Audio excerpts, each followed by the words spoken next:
Hello guys, if you want to practice in EA Sports College Football 27, the game includes a dedicated practice mode that's perfect for learning the controls, testing plays or improving your skills. From the main menu, go to Training and then select Open Practice.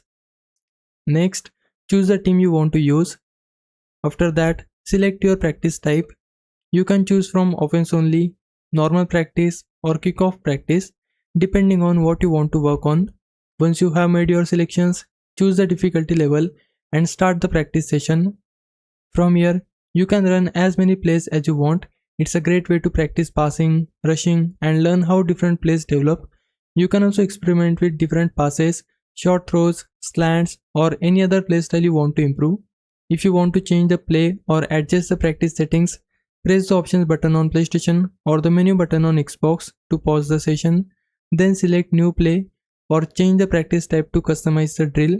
If you are using normal practice, you can also switch sides and take control of the defense if you'd rather practice on that side of the ball.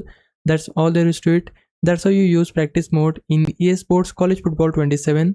Hope this helps. Leave a like and subscribe my channel. For now, thanks for watching.